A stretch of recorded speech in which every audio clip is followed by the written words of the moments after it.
How awful. Wait, have you seen this? What? The glitter for drinks. Ooh, no, but I want. No, it appalls me. Why? Because I don't want to drink glitter. Was my poop gonna be glitter? Makes me want to drink more. I just sold it. No, but honestly, does your poop become glitter? Way to make a bad thing positive.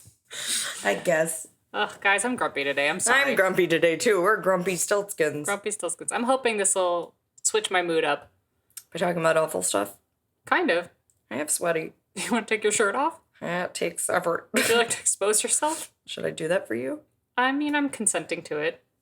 Can I have some music? I'm like a bird. This is not the stripper song I imagined to myself. I'm like, wait, how does it go? You're trying to sing. I'm like a bird, I want to fly away. But you were singing it to fly like an eagle for some reason. I was. You always do that. Fly like an eagle, let your spirit Bienvenido. Oh, yes. Won't you fly? I'm still hot. You are. HR, are you present? What? Where is she? Oh, she's right there. She's in her office. It's fine. She's busy. HR is present. She's in her office. Yeah, we'll post a picture of her in her office so that everyone understands what Where it's her like. office is. Yeah. It's very cozy. For when she's in there. Hi, guys. Hi, who are you? I'm Tanya Lee. I guess that makes me be. I don't have any other options. Welcome to the How Awful podcast. If this is your first time listening, we tell you awful stories about awful things. A whole plethora of awful We're so things. sorry. Yeah, welcome. Why This is supposed to be an entertaining, uplifting show.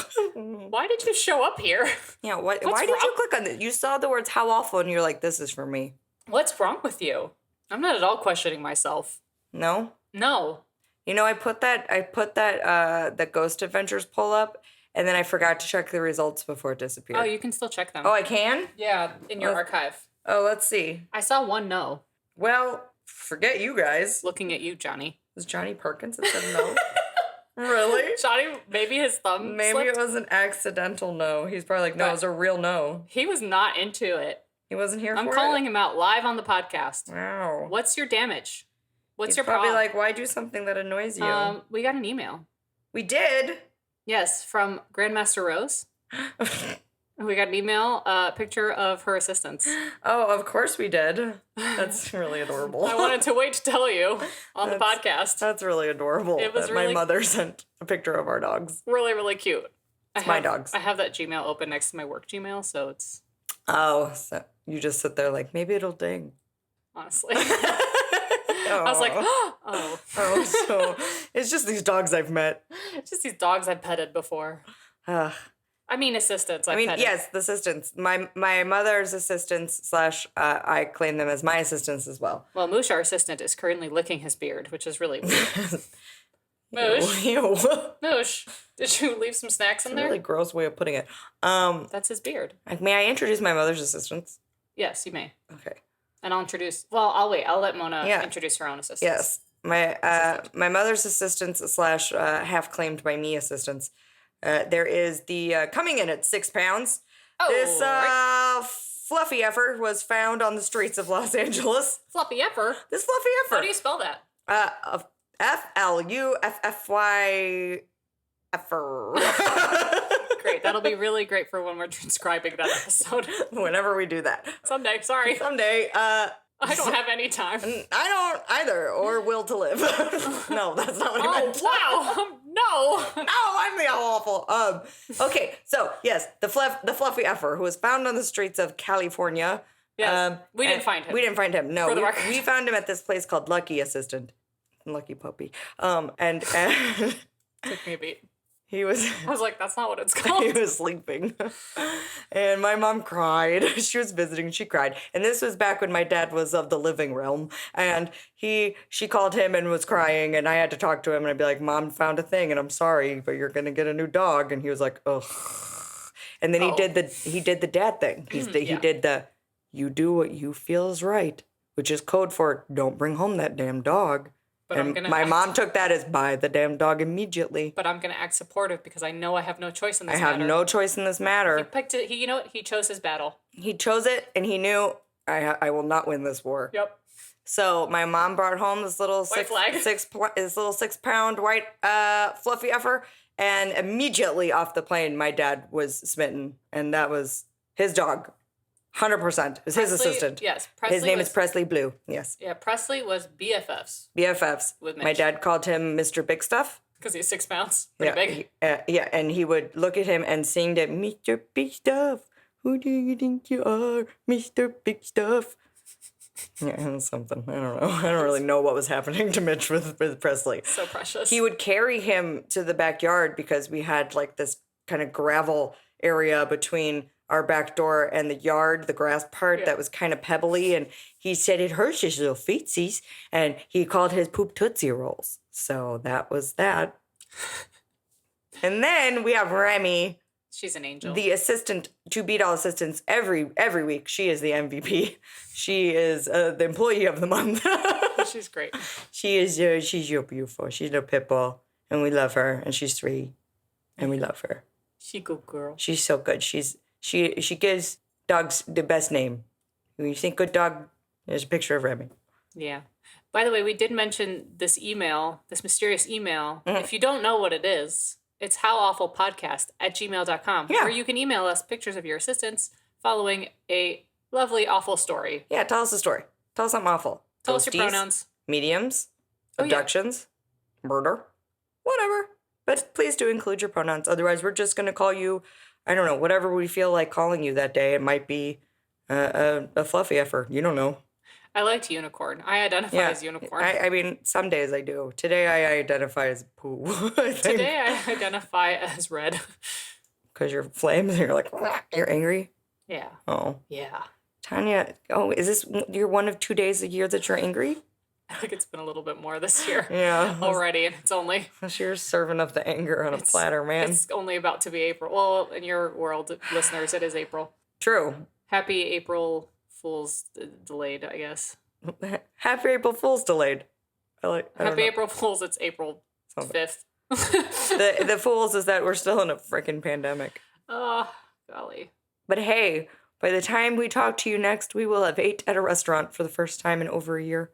Yeah, it's happening, guys. It's happening, guys. It's an outdoor restaurant and with only vaccinated people. Have no fear. Oh, man. All Someone else is going to pour my wine. It's going to be bliss. You're first today, aren't you? I am first today. We don't even need to do the research to find out. You're lore. I am lore. I am demon possessions. You are. Not me as Indeed. I don't identify as demon possessions. Let's just down the hatch. What are we drinking tonight? We are drinking Urgency. That feels on brand for tonight. Sauvignon Blanc Urgency. It's a 2019 bottle, so it's a good bottle. It's before the world went to shot. Is that your Mersh? Is that my what? Your Mersh. What? Your Mersh. What? Your Mershal. That's my Mershal. Yeah, there you go. You shortened it too much. No one understood you. Yeah, I thought you spoke Tanya. Not that. No, not when you decide words. Not words are words. That's like 90% of my choices. I know. Oh my God, you're just gonna pour it all out. Off we go. That's what we do here on Awful Mondays. Oh, cheers. Cheers. Cheers to being friends. I guess. That's the best we got. Or how wonderful it's going to be. Just great. We'll probably spend 90% of your story trying to come up with it. Sorry. I've got an idea. What? No, I've thought of one. Oh, you got one. Okay. Yes. Okay. So, lore, mine's short. It's easy to feel uneasy while driving through the desolate desert roads of Arizona. Did you write that? No. No. Especially at night, and particularly so when you hear a short burst of taps on your window while cruising at 60 miles per hour. So there's taps on the highway in Arizona. Okay, so you're driving on the desolate desert road of Arizona at night. Okay, so then you hear short bursts of taps on your window while you're driving 60 miles per hour, and you turn to see the shape-shifting, mutilated, half-human creature responsible for the high-speed interruption. Oh, no. Yeah. Relax. No. Relax. Why? It's only trying to rip the flesh off your bones. Oh, great news. This legend is so ingrained in Arizona culture that when a Navajo woman was found brutally murdered in Flagstaff, the accused killer's defense in court was that the attack could have only been perpetrated by a skinwalker. Oh, not a skinwalker. Dun dun dun. These have, there's a lot of Indigenous history with this, isn't Yes, there? there is. I've heard of the skinwalker. There's even a defined and well-documented portion of the state known as Skinwalker Ranch, where you are most likely to see one of these creatures. Most likely? Yes. I would like to preface this by, I did research. It didn't say anywhere that this is at all disrespectful to Indigenous or Navajo culture to share the story. If it is, please let me know. It's never my intention. Of course. But we are going with respect and love for the Indigenous and Navajo Nation. A skinwalker, and I'm going to butcher this after I say this, a skinwalker or a Yi Naldahushi, that's probably very wrong, in You're Navajo committing. language, is a scary and harmful witch with the ability of turning into, possessing, or disguising themselves as animals. Skinwalkers are basically evil Navajo witches. The Navajo witchcraft is not meant to be seen as similar to the practices and beliefs of European witchcraft, but just the same, it can be pretty dangerous with specific individuals. The Navajo culture has a lot of cultural workers and community healers known as witches, who perform many twisted ceremonies. They are actually medicine men and women who manipulate magic in a perversion of the good works medicine people traditionally perform. So don't get them confused with the good medicine people of the Navajo tribe. Okay. Some say that traditional healers must learn about the two sides of magic, good magic and evil magic. While some can handle the responsibility, others become extremely corrupt and eventually become evil witches. According to legend, the skinwalkers in Arizona have the power to possess a human being or an animal just by locking eyes with them. No. Yeah. Skinwalkers are witches, as they also choose to appear as animals associated with witchcraft. They may take the form of tricksters, such as coyotes, or other animals associated with death or bad omen. This includes owls, crows, wolves, eagles, or foxes. Yo, have you guys ever heard a coyote scream? You just shocked yourself. What was that? That wasn't me. That was B. I've lost it. Lost the plot, guys. That's kind of what it sounds Is that like. what it sounds like? Actually, I've never heard it. I just guessed. when we were working in Santa Clarita, Sorry, headphone users. young Joseph and I, Oh. actually, Joseph said, "Come out here. There's coyotes fighting." And he opened the door to our office, and we just stood outside our door listening to coyotes fighting, and I was worried. Of course you are, because you don't want them to get hurt. No. Not the Because doggies. I'm like, oh, they're doggies. And he's like, that's dangerous. Don't consider them doggies. Yeah. Remember when we saw one on the side of the road, like running, and I was like, doggy! Yes. And I was like, This was only how awful it were. yes, it was. And it was not a doggy. I got very excited. It was a coyote. Yeah, anyway, sorry. Anyway, the stories told among many Navajo children are very intense. Supposedly, skinwalkers in Arizona are tough, and battling one can result in death. Most of the No, time, you don't say. yeah, most of the time the struggles encountered end in either a Navajo or skinwalker killing the other. Wow. Other stories narrate battles that end in a stalemate, so they just give up. There are some rare skinwalkers with the ability to enchant the powder of corpses. I don't know what the powder of corpses mean. Corpse powder? Like ashes? I think it means like their Yeah. ashes after cremation. Totally. And use this substance as poison dust on their victims. Yeah, that's, I mean, I would Yeah, think yeah, that's it's cremation. cremation. That's just a fancy way. Powder of corpses. They have paws that look more like deformed-looking hands with overgrown, somewhat thick and sharp fingernails. It's probably enough to rip open a body. Probably. Maybe. I think that's something we Probably. should be decisive on. Maybe might. Can it or can't it rip open a body? We need to know. Probably. Probably leans more positive than maybe. Maybe. Maybe is like a no, probably is a yes, Probably does. right? Yeah. Okay. Some encounter stories reveal that the scary witches can steal faces of different people, including those whom you know, to gain your trust and lure you close to them before attacking. I think I had a stroke. You could. Sorry, I literally was like That's like me. record scratch. I cut out a lot of my stutter, but I do have a stutter sometimes. I record scratch. I'm sorry. I glitched. Just it's fine. Anyway, so they look like your friends to gain your trust so you get closer so they can attack you. Not traumatizing. Skinwalkers in Arizona are reddish brown with huge arms and matted hair. The muscles and tendons appear to rip beneath the matted hair, and their hands are the size of big cantaloupes. Sounds like me. What? What? No. You have big cantaloupe hands? Yeah. Okay. The fingers are slightly darker compared to the rest of the body, as if it were stained with something. Okay, no, I'm pretty pasty. And the paws are thick and sharp, perfect for hunting and killing. They're fast runners who don't tire easily. That's me. They can travel up to 200 miles in one night. That's actually me. You're a road runner? In a car. Okay. Modern depictions of skinwalkers have changed. Now they look like hollow dogs with incredibly large paws. Some say they can also stand on their hind legs and use their two paws to open doors. Was it a badger or fox? No! Or a skinwalker? Oh, I don't like that. No. No. Go to hell. It was a badger. Shut up. It wasn't a badger, actually. It was a fox. I'm the one that says it's not a badger. You said it's a badger. I'm confused. No, I hate this. Oh my god. It was a cryptid. It's fine. I don't know what episode we talked about this in, but I guess you're going to have to listen to them all. Skinwalkers in Arizona are said to recruit more skinwalkers themselves. To do this, they conduct an official ceremony. They are witches, after all. They are? They gather people and say specific chants. They also hang around graveyards a lot. They gather people? Yeah. Oh, because they possess them. Yeah. Yeah, okay. And they turn them into skinwalkers. Yeah. Apparently, you can kill a skinwalker. How? If you call them by their true human name. Call me by your name, call me by your name. I don't know yet. It just came out. That movie was my favorite movie. And it's ruined because Armie Hammer is a cannibal. It's a cannibal, rapist, possible murderer, horrible human being. But now it's a Lil Nas X song. It's reclaimed. Wait, so how do we know their name? That's the thing. The only problem is knowing what their true name is. Phil? I'm just gonna try things, Phil.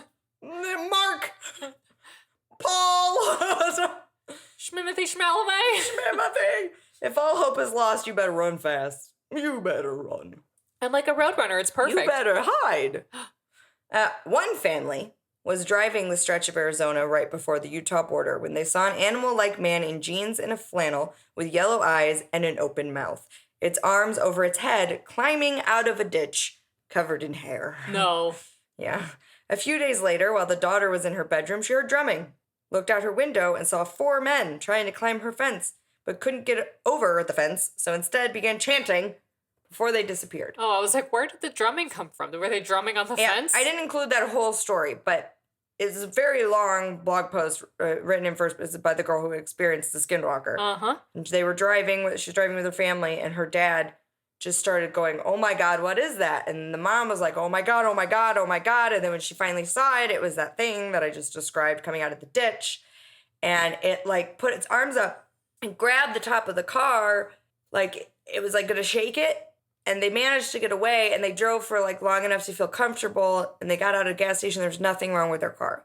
The force with which this thing touched their car, it should have been dented, scraped, something. Nothing. So this is a real thing. Yes. There's a ton of instances online. Yeah, so whenever I start to believe things and this is personally why I struggle with paranormal, is because I want to be a skeptic because it doesn't make sense. Yeah. But because you feel protected. Yeah, and because I experienced it with another human being. Yeah.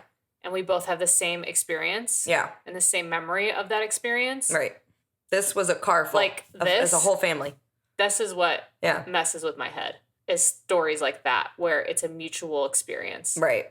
Because it validates that it's not something that's in somebody's head. Right. Everybody saw it.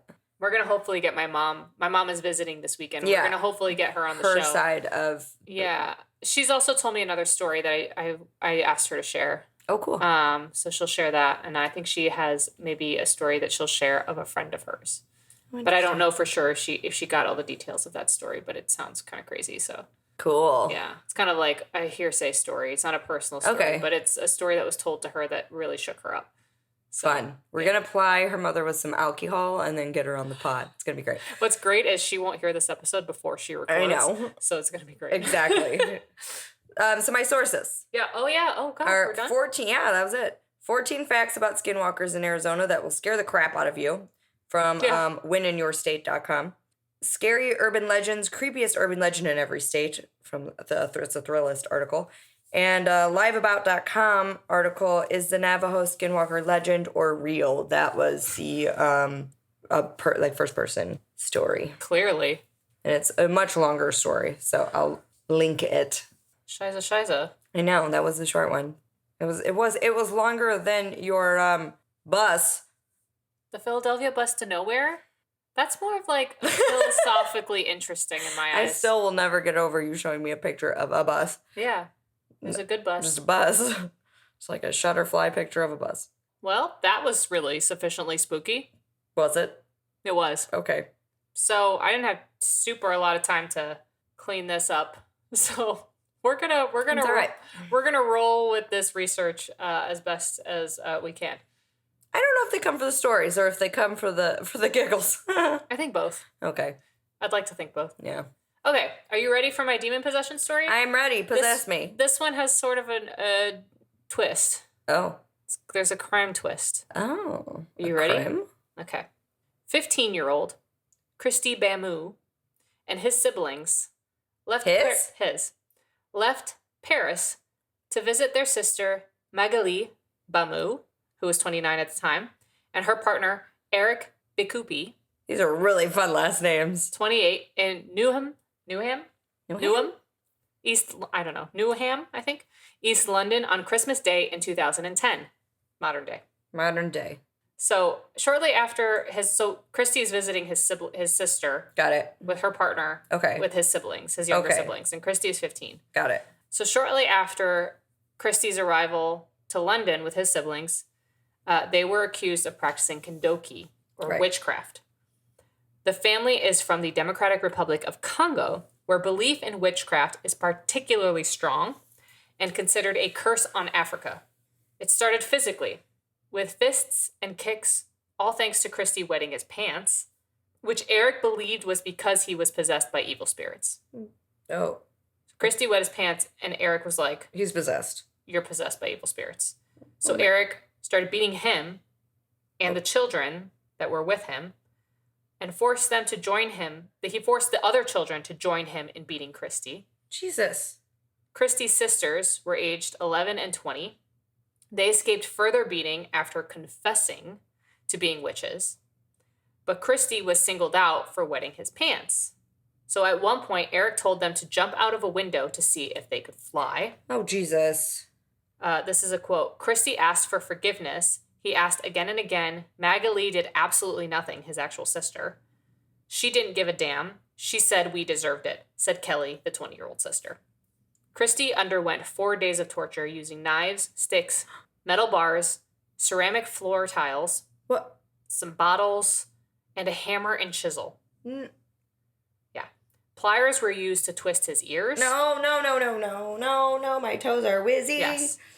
And then finally, the boy admitted to being a sorcerer and possessed by demons. I'd admit to anything at that point. In the hope that the torture would cease. Right. And he begged to be allowed to die. Oh, my God. Magali and Eric then drowned him in the bath. No, God, okay. In a final exorcism ritual. Tests found that the teenager had suffered 101 injuries. So this is just horrible. Not at all demon possession, just horrible. Yeah, I mean, it has to do with the fact that they believed he was possessed. He peed his pants, so he's possessed. Yeah. And this is what they did to him when they believed he was possessed. Jesus Christ. Eric Bikubi was sentenced to a minimum of 30 years, while Magali Bamu was sentenced to serve 25 years. Bikubi's defense team had argued he was mentally ill when he carried out the murder, but the prosecution rejected the plea. During sentencing, Judge David Paget, I think, said the murder had a sadistic element, adding it was prolonged torture involving mental and physical suffering being inflicted before death. He added that the ordeal the children were subjected to almost passes belief. However, he accepted Bikubi's defense that he had brain damage and had believed that Christy was a witch. But Judge Paget added, the belief in witchcraft, however genuine, cannot excuse an assault to another person, let alone the killing of another human being. Right. Obviously. He told Bamu he did not accept her denial of belief in witchcraft and that she was forced to attack Chrissy by Bikubi. So her claim, his sister's claim was, oh, well, my partner made me attack him. And they were like, no, you attacked him willingly along with your partner. It is only explicable if you shared Eric Bikubi's belief, which she didn't. Right. It provides some explanation for what happened, but it does not excuse it, he told her. This is the judge. Okay. Adding that at no stage had she said sorry or showed any remorse for what she did to her brother. Jesus. So some people may feel protective of Christianity, but Christianity is what's at fault here. The pastors of independent African churches may identify children as witches for a fee and are prepared to cure, quote unquote, cure them for a further fee by exorcising the evil spirits. I swear to God, is this about Wade? For real.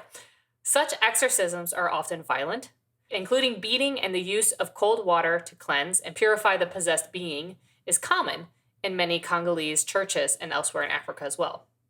A recent change is the accusation of children who may be singled out by parents or other caretaking adults for a variety of reasons that distinguish them from among others in the household are bad dreams, bedwetting, children who are cleverer or stupider, who have, So just be average or you're possessed. Honestly, who have different likes and dislikes. Almost anything can be a symptom of a possessing evil spirit. Often the accused are outsiders, either stepchildren or refugees, in the chaotic post-war Congolese state, trafficked children or child soldiers. Mm-hmm. Once suspected, the quote-unquote witch or possessed person, child in this instance, must usually be made to confess. Denial of accusations is not accepted, but it ensures further efforts are made to reveal the truth. Right. So this is exactly if you deny it, you're going to get tortured. Yeah, which is exactly what happened in Christie's situation. Much of the violence of exorcisms in the African-led churches may be the results of attempts to force confessions from suspects. Many children are easy to persuade. During the panic about satanic abuse, it became obvious that children's answers to questions under pressure were unreliable evidence. Children may agree that they are witches to end their ordeals. Violence may also be used to induce the evil spirit to leave the body of the possessed. It must be understood that to the believers, even the body of a small child that has been identified as a witch is no longer a human being. Oh my God. But a shell within which a frightening demon or other spirit is lurking.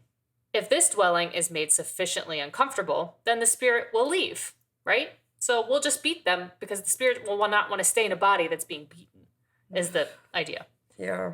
Fasting, abstention from all liquid. So they're not drinking water. Yeah. Or anything. Yeah. Lack of sleep are all ordeals designed to facilitate confession and force the evil spirit out of a purified body. It is the spirit that is being attacked, not the person in their eyes. Most African politicians do not see the issue of child witches as of primary importance, although the state governor of Akwa Ibom, which is a state in Nigeria, has passed a law making it illegal to accuse a child of witchcraft. Thankfully. Cool. But unfortunately with very little effect. It's like, it's not really helpful. Some politicians believe they are suffering a scourge of witchcraft and understand the problem quite differently. Most NGOs and charities are struggling fruitlessly to find countermeasures, but short of peace and prosperity, which no one can provide, there seems little effective action that can be taken other than rescue and care for the victims. I found this story particularly interesting in terms of demon possession because I thought it kind of granted a new perspective on it. Yeah. Which has a lot to do with, and I don't want to say I apologize to any religious listeners, but I think it kind of just opened up my eyes a little bit to the idea that especially Christianity can influence action in a way that is sometimes very dangerous. Not all. Yeah. Obviously, this is a special case. We're not saying that. No, not all Christians are evil, violent, abusive people. But religion is very often used to excuse horrendous abuse. Right. Especially in this case, it's like, well, I beat him because he wet his pants, or I beat him because he was smarter than me. So that must mean he was possessed by a demon. It's basically like, you're different than me, and so you're a demon. My religion tells me that because you're different than me, I have to beat the different out of you. Right. Also what bullies believe, but yes. This has made me think of several things. Let's have it. So first of all, the story seems very reminiscent of Sylvia Likens. I thought so too, actually. For those of you not familiar with Sylvia Likens, to keep a horrific story short, which I'm sure one of us will cover one day, even though it is atrocious. We'll see if we're brave enough. Sylvia Likens was a 16-year-old girl that whose parents were part of the traveling circus in the 50s. Her and her sister were taken in by a foster mother who was very mentally unwell, who already had children of her own. The mother decided Sylvia was against God and was a slut, essentially, because she talked to boys. Yeah. And locked her in the basement, let her children and the neighbor boys torture this girl literally to death in the most atrocious ways you could possibly imagine treating another human being. Yeah, I mean, sexually, physically, all of the above. All of the above. Absolutely atrocious. So yeah, it reminded me of that. But I know I touched briefly on this, I think, in the last episode, but obviously this is bringing up, I'm going to say his name because I don't agree with what... I don't have to say his full name, but... I don't have to say his full name, but when I grew up in the church, my dad was an ordained minister and a worship leader, and my mom was very into the Christian beliefs and raising her children in the church. And she's still Christian, but she's still Christian, but now we accept. Exactly. Yeah. She actually follows what I believe to be real Christianity, which is not being judgmental. Correct. And accepting people for who they are. Yeah. God loves everyone. God loves everybody. Amen. Yes, exactly. At least that's what I would like to think. Exactly. But not how I was raised, if I'm being quite honest. Not by my mother, more by my dad. And I think influenced by the church. Influenced to be fair, greatly by Sunday the church. School and you did the whole shebang. So I had a youth pastor who I loved. He was so fun. He actually had me really into going to youth group, and I would bring my friends to youth group. And now when I look back at it, I'm like, he was a little cult leadery. Because he would cloak all this fun kid stuff, like doing scavenger hunts around our town and playing this. I could explain it to you until I'm blue in the face. You guys still won't get it. But I'm just going to say it's basically like cops and robbers, but really Christian around the church. Dude, Underground Church. Underground Church was so fun. So fun. But when you explain it, you're like, oh man, this is messed up. Yes.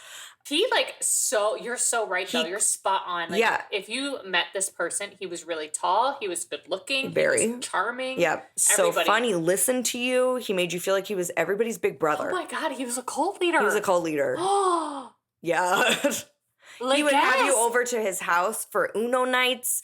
He had an assistant youth pastor, Gabe, who married one of the youth people. Gabe was cute too, wasn't he? Yeah. Yeah. Gabe married Jessica. I knew that. They have kids. It's gross. Anyway, so yeah, Wade would cloak all of this crazy Christianity with really fun activities. And at the end of those really fun activities, he'd sit you in the church and scream at you for an hour. Yeah. This is also not at all judgmental by any means. Mm-hmm. But didn't him and his wife have their first kiss when they said, I now pronounce you husband and wife? That was their first kiss, yes. Right, yeah. And if you knew his wife was very much like, Wade was tall, like we said, and very good looking. So she was like, wanted to climb him like a beanpole. So she'd made no secret that was a hardship for her. She was ready. But that was Wade's doing. Yeah. He was not going to let her touch him until she was married to him. So again, pressured into marrying him. Yeah. I also remember, so Underground Church, like you said, was like Christian cops and robbers. Yes. And it was overnight. Yes. In the church. Yes. And I was raised Catholic. I don't even want to say I was raised Catholic. You went to Catholic school. Yeah. I wasn't really raised super religious. My parents are fond of religion, but they're not particularly religious. Mm-hmm. Like they say things like God has blessed us, and they use that kind of vernacular, but they're not. I wouldn't really say they're religious. I would say growing up, they were the holiday Catholics, which is we go to Mass for Christmas and Easter. We didn't even do that, but you did on occasion. Yeah, they wanted to because they thought that sounded nice. For the most part, no. Yeah, and that's fine. I wouldn't. I think they wanted you to be brought up in a moral system, and that's why they put you in a Catholic school. Yeah, and so going to church with you was a shock to your system. Was a shock to my system. I still remember the first time I took you to church because you were like, we had a breastfeeding room in the back. Right. And it was a private room with a little window so nursing mothers could nurse their babies and still watch the ceremony. And I mean, not the ceremony, but the service. And Tanya saw it and she was like, is that the confessional? I was like, oh, no, we don't do that. Right. I was very confused. Very confused. And then she saw our pastor, who's Pastor Jim at the time, who we love and adore, still the most unproblematic pastor on the face of this planet. Yeah, he was lovely. Still is lovely. He, got up and you're like, oh, is that the priest? I was like, no, it's the pastor. And he had a wife and kids. That threw you for a whole freaking loop. Yeah. You ruminated on that the whole service. You were like, what do you mean he has a wife and kids? What do you mean he has sex? I never, and I don't blame my parents for this at all. Like, I was never exposed to other religions. Right. So it was like when I was a kid and I thought Michael Jackson was the only singer in the world. Right. Michael Jackson and Celine Dion. If a guy was singing, I was like, it's Michael Jackson. If a girl was singing, I was like, it's Celine Dion. Yeah. And it was like definitely not Michael Jackson or Celine Dion, but I just didn't know. Yeah. I just wasn't exposed to much else. Right. That's what my family listened to a lot. So I literally was like, I'm confused because this is not my understanding of religion. Mm-hmm. And I didn't know what it was. But when we were at underground church, and it was like kind of it wasn't my first experience. I'd gone to church with you before, but it was like, there's this thing that happens at the end of the game, at the end of the Cops and Robbers, where you have to sing Amazing Grace. The youth leader brings you into. Oh yeah, that part, yeah. Yeah, no, the Amazing Grace. I actually that was just when you won the game. You do it, announce it by singing Amazing Grace. Oh, and I would scream it because I was like, yes, we won. We won. I know exactly. It felt great. Yes. But they would bring us into the pews, the sanctuary, into the actual sanctuary. Yeah. And I'm just saying it from my perspective because I'm the outsider. Yeah, no, I'd love to hear it from your perspective. So Wade, who was the youth pastor at the time, would stand up in front after we just played this really fun, lighthearted game. We were all adrenaline up and like happy, and he would then twist it on its head and explain to us the problem with the game. Yes. And he would use it as a sermon. Yes. And he would basically make us feel guilty for all of the things we did. And it was almost like a social experiment. It was. And then it was like, now I'm going to punish you for what you did in the social experiment. And so you understand it. To explain how much this man screamed at you during his sermons, he had to have surgery because he developed nodules on his vocal cords from screaming. And then he would ask the room, if you would please raise your hand if you would want to be baptized. If you want to be saved. Saved. Yeah. Sorry. And remember my friend Chrissy did. Yes. And he wanted everybody to feel saved. Now. Yeah. If you turn it around and you look at me. Yeah. Tanya Lee. Yes. The biggest people pleaser in the world. You didn't do it though. No. I thrive on pleasing people. Yeah, I'm honestly surprised you didn't. It's a problem, honestly. It's like it's a problem. It's a thing I need to work on. Yes. But in that moment, I was like, I need to go up there because I need to please this person. I mean, I did it. I was resaved. Right. During that. And because you want to feel important and you want to feel special and you want to feel like you want to reward this person. Yeah.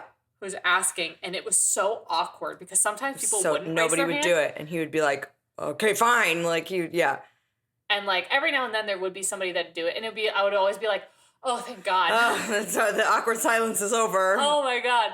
But like, I would always be like, yeah, I love underground church, but I hate the part where they punish us. We all hated that part. It was like getting like our hands slapped for having fun. Yeah. At the end of it. But it was so fun nonetheless. It was so fun. But that was the only time I was like really interactive with church. And looking back on it, it was super cult leadery. And when I realized that was my mom, this might upset my mom. It might not. I don't know. It's probably something she hasn't thought about in a long time. But I had a lot of health issues in high school. Yeah. They were all digestive. I basically couldn't eat or drink anything but water without being sick to my stomach. Doctors had no reason why. I was tested for stomach cancer. I was tested for Crohn's. I was tested for lupus. I was tested for everything. And the only explanation they had was they just kept telling me, oh, it's IBS. It was not IBS because it was all the time. Right. It still is all the time. But I was missing. Acid reflux. Acid reflux. Sure. I was missing so much school that I was on the verge of failing.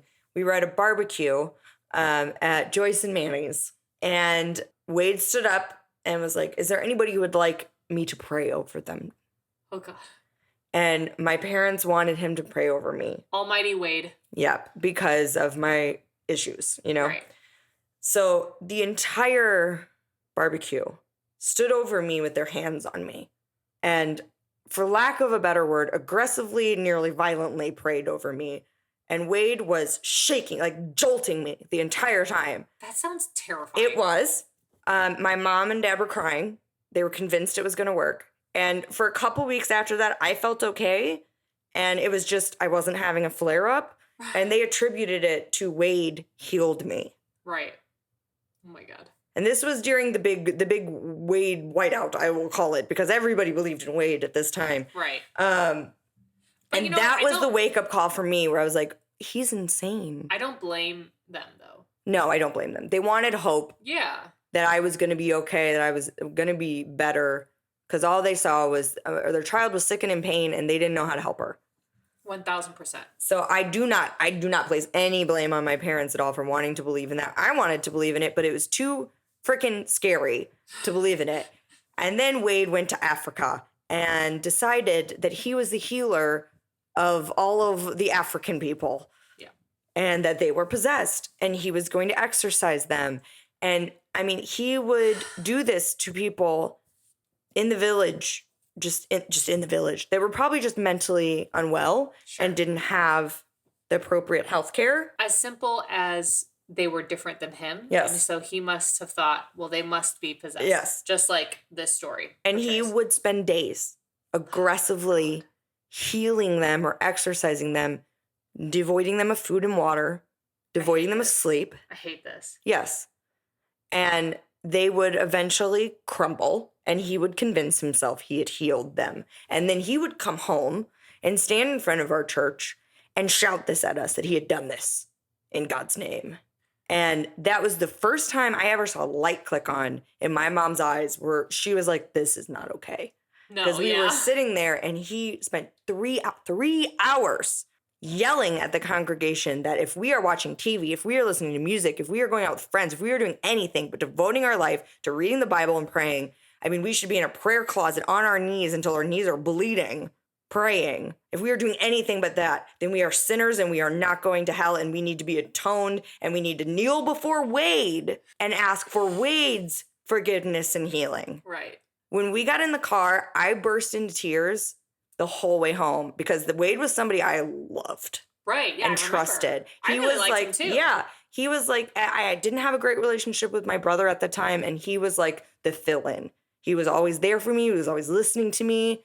And it was a manipulation tactic to trust him, to let me in. He was love bombing me so then he could annihilate me and make me feel like I was the world's biggest sinner because I listened to NSYNC and I had a boyfriend. Yeah.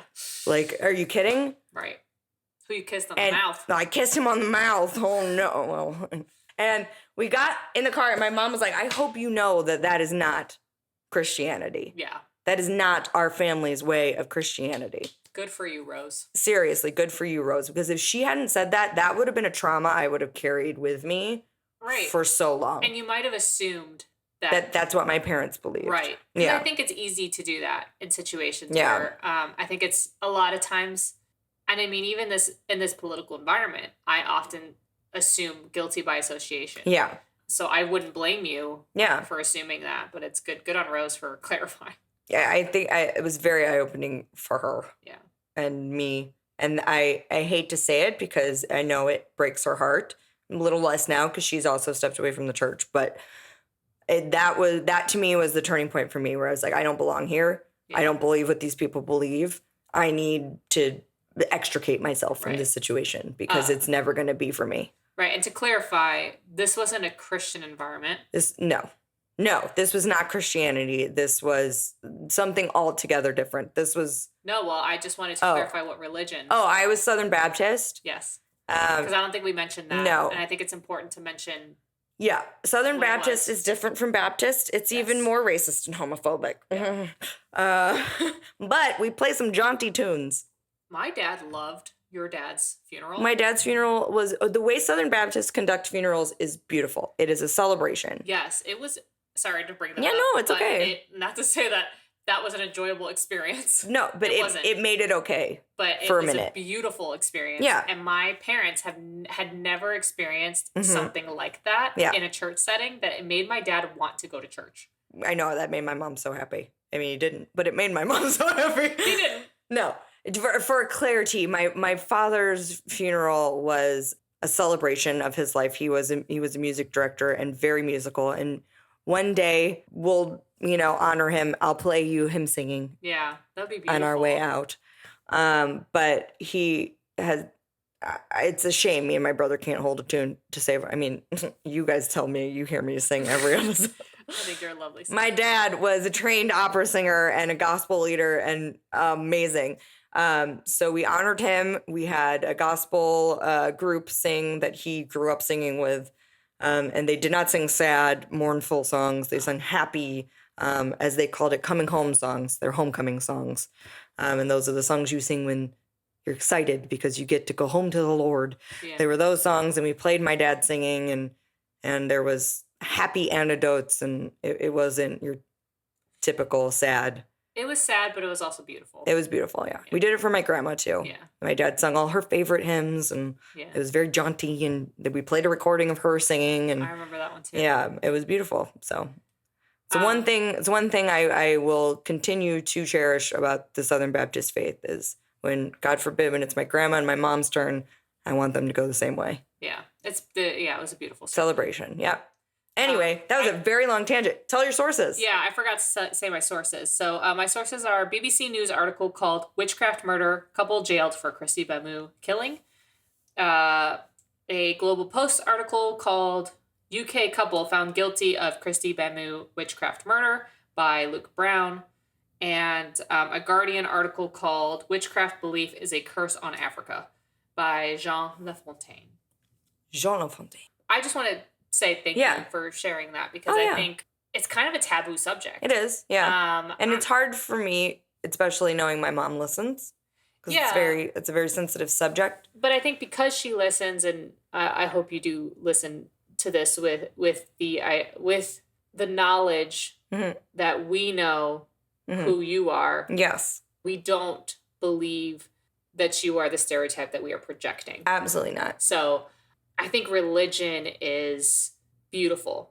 And I think when treated with compassion and empathy, yes. I think Maddie Healy of the 1975, who is one of our favorite bands. Unfortunately. Yes, because he's such a troll. He's the worst. But he said it really well, and I don't want to take credit for this, but he said, I'm actually jealous. I mean, I'm not quoting him verbatim, but the implication was that he said he was jealous of people who have faith because they have peace. Yeah. And I felt that very strongly at my dad's funeral. I relate to that as well. Yeah. I definitely do, because I do have, I think, at least one very close friend who is deeply religious. I don't know that he listens, but he is deeply religious, and we have had a lot of conversations, and we differ on a lot of things. Whole lot of things. A lot of things that have created a lot of tension in our friendship. But he accepts the conversation.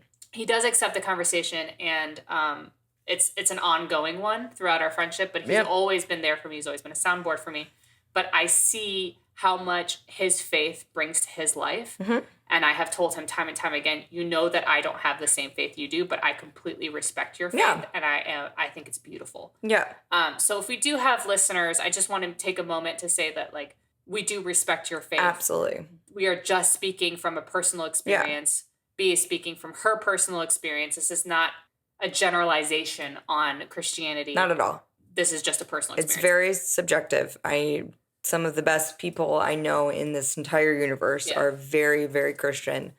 And some of the worst people I know are very, very Christian. And use Christian to cloak how terrible they are as people. Right. And I just felt like it was important to say that because I don't want people to assume that that's the assumption we're making. Right. I also don't think that we said anything that people are going to come for us for. No, no, no. At least in theory. We said it was personal experience. Yeah. I just felt like I will say at the same time that all of this stuff with Wade was going on, my church, like I said, had the best pastor I've ever experienced in my life. If he was still preaching somewhere near me, I would probably still go every Sunday. Yeah. Even if I didn't necessarily believe so much in the Bible, he had a way of giving life lessons in a way that was so uplifting and positive. He never preached homophobia. He never preached racism. I never heard him speak a word of hate. Right. The entire tenure of his time up there. And it was the happiest I'd ever seen my dad. Yeah. Nor did he ever preach against doing things that make people happy. Exactly. Which I found really refreshing. Okay. The Southern Baptist motto is you don't dance, you don't go to Disneyland. I don't know where that came from. But Those two things are not It's allowed. not allowed. And We love Disneyland. this pastor was an annual pass holder at Disney World. Oh, God. He is Disney AF. Yeah. And he was a prankster, and no, He had jokes. He had jokes. He is still my favorite, one of my favorite people who has ever existed in life. And he was ever. really, I think, open-hearted and open-minded. Very open-hearted. Beautiful. Like, you could sit down and have this conversation with him, and he would 100% listen to you. Mm-hmm. I think he knew my dad's heart inside and out. Yeah. Without my dad having to tell him, and they were best friends. And I am forever grateful to Jimmy James. Everybody should have if everybody had a pastor like Jim, everybody would be religious. Oh, man. I mean, we really dived into it, didn't we? I will say I'm not grumpy anymore. No, this was a nice conversation. Thanks for uplifting my mood, even though Shall we show them our hand hugs? Okay, you're gonna hear it, guys. That's a good one. This isn't farts. We've done this since we were kids. Our hands fart. It's fun. Try it with your best friend. Yeah, see if that's how you know your soulmates. Yeah, your hands fart together. If they don't fart, well, okay. Well, since we talked about some things, some heavy things. Heavy things, yeah. Should we talk about something wonderful? Yeah, I got one. Oh, you got one? I got one. Let's have it. It's I don't know. It's probably it's my wonderful. I bought 12 bottles of wine today. Ching ching. Because we were down to our last 2 bottles. Ching ching is what we say in Montreal. Ching ching. In California, we have Bevmo, and Bevmo has buy one bottle, get one bottle, 5 cents, and they had 10% off of 12 bottles. So I bought me some 12 bottles. So technically, okay, hold on.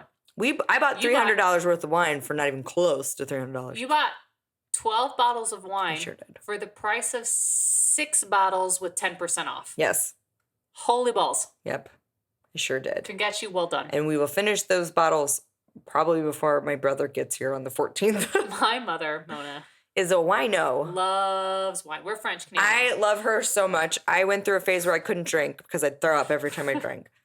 And I would tell her repeatedly. This is a woman who knew me very well.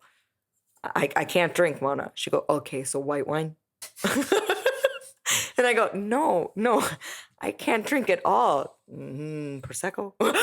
She would like, I don't understand. This doesn't make it so vodka. This explains me. I don't understand. Why can't you have wine? I don't get, no, she never understood. My parents have wine with dinner, I think, almost every night. Yeah, and now that I drink wine, I think your mom is like, oh, I love this. This is so much better. I can order a bottle of wine and it's not weird.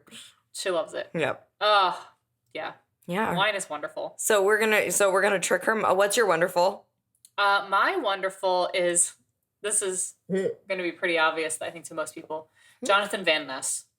Oh. JVN. Oh. I just want to shout out this human being. Oh. I don't know on a personal level. But he touched me once. He touched you once. I'll tell that story. You tell your wonderful. I'll tell my he touched me once story. He just exudes so much positivity, so much inspiration. Like, so much education, knowledge. I look at Jonathan and I feel better about myself. Yeah. Because he inspires me to fully accept me. Yeah. Because he's so proud of. And we're saying he, even though he's non-binary, he said his pronouns are he or they. Yes. Just clarifying. He projects so much self-love within turmoil. Like, yes, I know he's had a hard life. Been through a lot. And it is so inspiring and beautiful to see that regardless of that, he doesn't take a moment for granted. No. And it shows. Yeah. And we're so happy for him that he got married during quarantine. Hello, Mark. Yeah. He's got his husband, Mark. We rewatched the first episode of Queer Eye the other day, or last night. Yeah. And he's instantly the love of your life. I was just watching it and I was like, this is the first episode that he is in. Like, this is the first time that the world was introduced to Jonathan Van Ness. And he's so delightful. And I said to B last night while we were watching it, I was like, he's still this same person. Yep. 5 seasons later. Yep. And I just think that's a testament. I don't think that's an act. I think that's just who he is. Yep. and who he continues to be. And I'm just like, that's so nice. How can I be grumpy in a world that Jonathan Van Ness exists in? Exactly. Ugh. I'm not grumpy anymore. No. I love Jonathan Van Ness. Yeah, they're queen. That's my wonderful. I love that wonderful. We're a big Queer Eye fam. Yeah. We love all of them. Yeah. I think if we had to, order them, go. Okay. Oh, for me? Yes. JVN. Yeah. Anthony. Yeah. My French Canadian king. King. Karamo. Yeah, I know you love Karamo. I love Karamo. What's happening? I don't know. Izzy's doing something. Is she puking or No, feeding? Izzy, stop it! That's not your phone! Izzy? No. God, you're that coworker that eats the other coworker's lunch in the break room. It's got their name on it. That's Moosey's dinner. Moosey, what are you gonna do? You're just gonna stand there and take it? Just gonna take. Okay, all right. So Jonathan Van Ness. yes, Anthony Karomo. Karomo. You got Tanny, you got Bobbers. You can do But it. see, okay, hold on. Let me preface this by saying I actually do love them all. Yes. So Nobody's last in our hearts. my least favorite is not even really my least favorite. No. It's just like you have a gun to my head and I Yeah. have to choose. Yeah. It's Tanny than Bobbers, isn't it? Yeah. But I love Bobby, so I feel terrible. I saying know, I Bobby's know, my I least know, I favorite. know. He's not my least favorite. Not at all. He's just my fifth favorite. Yes. Okay, for me, it's JVN, Anthony, obviously. Although sometimes they're like kissing. They're so close I know. to the top. I know. I Anthony love is so Anthony close. so much. I want to marry him, but he won't But marry then me. it's Tanny. Tanny. Yeah, because I watched Yeah. I watched his Netflix YouTube thing where it's Dressing Funny. I love that show. And then I watched Next in Fashion. I just fucking love Tanny. Oh, Yes. sorry. So Tanny, then Karamo, then Bobbers. Okay. Actually, Bobbers then Karamo. Really? Yeah, I love Karamo, but sometimes he's a little like scripted for me. Yeah, but I just. But think I he's adore so, him. I I think adore he's him. So sweet. And he's beautiful and he's Yeah. wonderful. And I love him and his son. Yeah. And yeah, but no, I love Bobbers. So my JVN Touched Me One story is Yes. JVN was doing Jonathan Van Ness and Friends. It was his little comedy tour, and he did it at the Improv. And that was actually the first thing I went to with our friend Jamie. Yeah, it was like your first outing. Our first outing first date. together. It was our first date, and it went swimmingly. Yes. And we went to that because we were both obsessed with Queer Eye. And we had the good fortune of being seated on the aisle, and Jonathan was the host, so he kept having to walk to the stage between acts, and he would have to walk past us every time. And I was looking up at him with my hard eyes shooting out of my face, and he saw me looking up at him with the hard eyes shooting out of my face, and he grabbed my arm, and he squeezed it, and then he caressed it, and I felt like I was touched by an angel. And I looked at Jamie, and Jamie's mouth was like wide open. And she had like watery eyes. And she was just staring at me. And Tanny and Bobbers and Anthony were there, and they were in the back. And for some reason, Anthony and Tanny were like hiding under the table. They didn't want anybody to pay attention to them. But Bobby was like, pay attention to me. My wonderful next week is going to be Anthony. Yeah, of course. Just spoiler alert. And then my second one is, without disclosing where I work where Bobby used to live. Yes. And he had to call me once because he accidentally got some Pottery Barn stuff delivered to his old address. And he was freaking out because it was like $15,000 worth of Pottery Barn. And he called me, and I didn't know it was him. And I was like, may I ask who's calling? And he was like, it's Bobby Burke. And I was like, oh, blah. And then I had to take his number and call him back. I gotta go. To tell him we didn't have his Pottery Barn stuff. I gotta go. Bye. Los Angeles is weird. Los Angeles is a place. We'll have to tell you our celebrity experiences. Oh man, they're we'll plentiful. We'll have to do a bonus episode one of these days. It's where just we just LA. talk about our crazy. So we'll promise that maybe that'll be a Patreon. Mine are violent. So that'll be a Patreon bonus. Oh, that's cute. Yeah, I like that. We'll figure that out and we'll put that up for our Patreon. I like that. All tiers. Yeah. Welcome to listen to that. So we'll figure that out. But we should pick for next episode. Not this next episode. The episode after the next. I'm not gonna make a promise that the next episode will be my mom, but because she might not want to do it. I'm hoping it will be. Yeah. So if it's not, I'm so sorry. But we hope to have Mona on the show. Next up. But until then, I got celeb deaths. And dead celebrities. True crime. What the fuck? I don't know why I said that. Oh man. Oh, I have a crime idea, but it's sort of timely. So I have a see if it'll work celeb out. death idea, but it is so involved and there's so many conspiracies. I don't know if I have time. We have 2 weeks. True, I'll start. So maybe you do have time. Maybe I do have time this one time.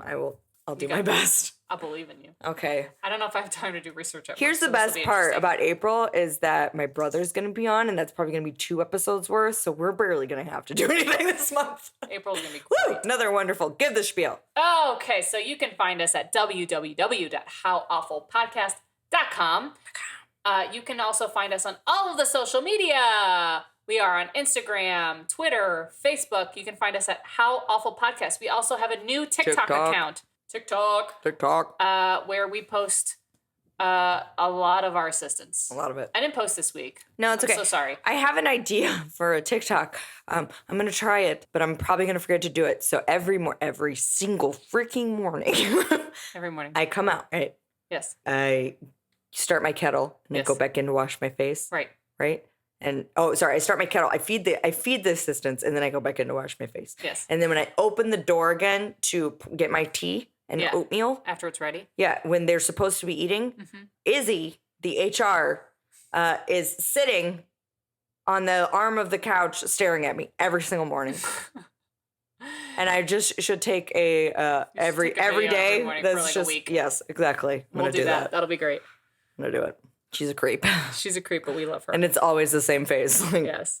Yeah, we've got a lot of views on our TikTok. I was actually surprised. Yeah, it's weird. I don't really hashtag a lot of things. So, Moosh, you are TikTok famous. So anyway, you can also find us on YouTube. We don't have an @ yet, but you can search How Awful Podcast and you can subscribe there. We are working on transcribed episodes for Hard of Hearing Friends. I'm sorry we're slow with it. We are full-time workers. And it's a work in progress. And we have side hustles. Hopefully someday we can actually have a real assistant that will... That would be awesome. Do that for us. ZipRecruiter. What? ZipRecruiter. Oh, sponsor us. Sponsor us. Exactly. Oh, gosh. And you can also email us, as we said earlier in the episode, at howawfulpodcast@gmail.com. You can also send us stories either via email, via Instagram DM. You can tweet at us. You can DM us. Whatever format. You can hire a skywriter. We'd be really impressed, and we'd probably miss it because we're very busy and we don't ever look up. Don't send us mail though, because that would be really creepy. If we got mail, that would be weird. Break my lease so I can move. Maybe we'll open a PO box someday. You can send us gifts. Oh my God. When I was younger, I thought that line in Bugaboo, the break my lease so I can move, was break my knees so I can't move. Yeah, you didn't know what a lease was back then. I had no idea what a lease was. Now I'm very familiar. Yeah. It's literally my job to know what a lease is. Yes. But yeah. You can email us. The whole point of the email communication is we would love to read your stories live on the podcast. If you've been listening for a while, you have heard us read stories before. So we like to read listener stories. Like, tell us about your awful experiences, whether they're ghost encounters, whether they're true crime in your neighborhood or hometown lore or alien abductions. I'm dying. She's dying to have an alien abduction. Somebody story. just like, I don't know, make it up. Just tell me a lie. I don't care. Tell me a lie. We don't care. We don't look up if this is true or not. We shouldn't tell you that, but we don't do any research. We just believe you. Also, if you do email us, please send us your pronouns. I recently added my pronouns to my email signature at work, and I'm very proud of that. I added my pronouns to my Twitter bio. I did too. Yeah. And my Instagram. So we're trying to normalize pronouns. Yeah. Even though we're cis-het ladies with a very strong appreciation for the ladies. Yes, B and I identify as she, her, hers. Hers. Unfortunately. Fortunately, I'm proud to be a she. Yeah, I am proud to be a she, her. It would just be great if the world got on board with that. Right? And we were just talking about gender norms. But that's why I was grumpy. Anyway. It's hard to be a girl in the film industry. Let's just put it that way. It's hard to be a girl in any industry. Yes. But the beauty industry.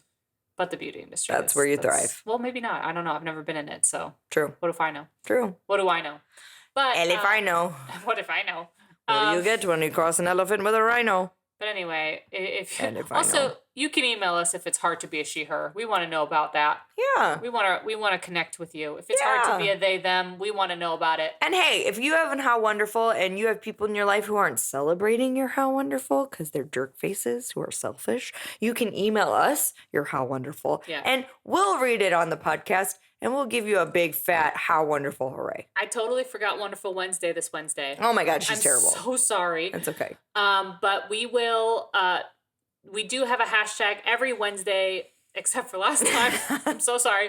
We post a wonderful, apparently Wednesday was not wonderful. Not wonderful. I didn't have wonderful. Sometimes, Hey, that's human nature. Sometimes there's not a wonderful. But we try and find gratitude and positivity in our life. So if you have a wonderful, shout it out to us at hashtag Wonderful Wednesday. Tag us How Awful Podcast on Instagram or Twitter. Let us know what is wonderful in your life. We want to know so much information. all about it. Remember. Remember all of these things. Jot it down. I've been Tanya Lee. I've been B. We love you. This is the How Awful Podcast. Looking out. Oh, Michael. Across the window.